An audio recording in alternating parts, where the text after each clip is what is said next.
313 à tous. Allez, deuxième partie de la vidéo pour prendre le contrôle total du Xiegu X6100. Donc on vérifie bien qu'on est connecté en Wi-Fi en haut. Si on a bien fait la première partie de la vidéo, normalement on est connecté. Au cas où on ne soit pas connecté, qu'il aurait eu un petit problème, on vérifie bien qu'on a activé le Wi-Fi. Voilà, donc on coche bien là-haut que ce soit activé. Si c'est activé, normalement il va se connecter tout seul suite à la première vidéo. Une fois qu'on est connecté ici tout en haut, donc moi je me souviens que c'est le 192.168.0.50, donc vous allez aller sur l'adresse IP que vous avez choisie. Maintenant on va passer à l'ordinateur pour voir la configuration en STP et SSH. C'est parti. Donc on va lancer Putty, P-U-T-T-Y. Putty, c'est ni plus ni moins qu'un petit machin bien pratique, application que je vous laisserai trouver sur internet ou je vous mettrai le lien en description. On va mettre Putty. Putty, voilà, c'est ni plus ni moins que ça, vous ne cherchez pas à comprendre, vous tapez 192.168.0. Les chiffres que je vous avais dit de calculer, enfin de rajouter, moi j'avais mis 50. On touche à rien d'autre. Et on dit Open.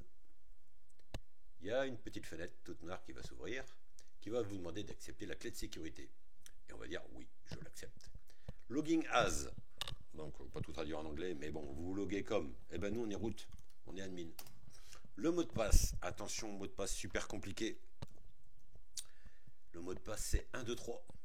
Eh oui, mot de passe par défaut. Et voilà, on voit bien qu'on est ici route @xiegu-x6100. Si je fais un dir, un ls, et je vois rien du tout. Tiens, c'est étonnant ça. J'avais jamais fait le teint. Ah, bon, Lisa, je suis bien. Donc, c'est bon. Donc, bon, on s'en fout des lignes de commande que j'ai tapées là. Ça vous intéresse pas. C'est juste pour vous dire, voilà, là on est connecté. Donc ça va être pratique. Pour les bidouiller plus tard. Bon, ça part. Dès qu'on voit du tableau noir avec plein de lignes de commande, oh là là, ça va être compliqué. Vous inquiétez pas.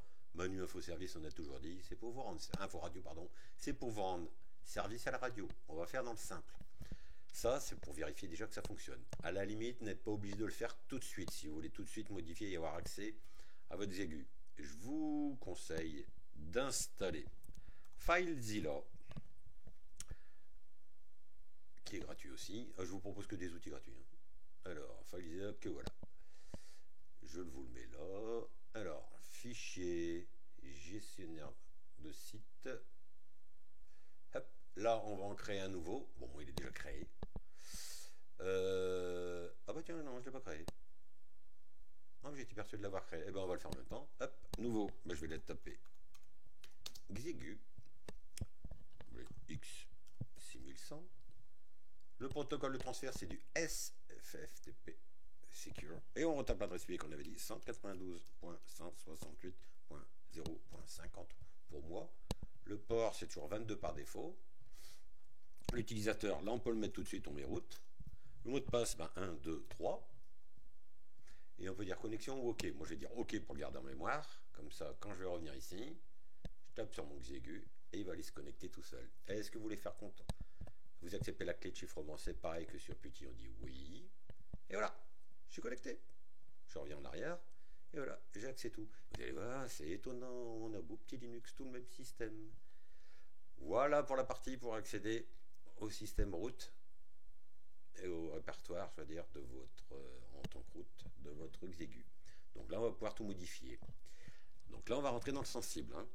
Préparez-moi une petite carte micro SD pour la prochaine vidéo. Parce que si on modifie là-dedans et qu'on plante, on plante tout.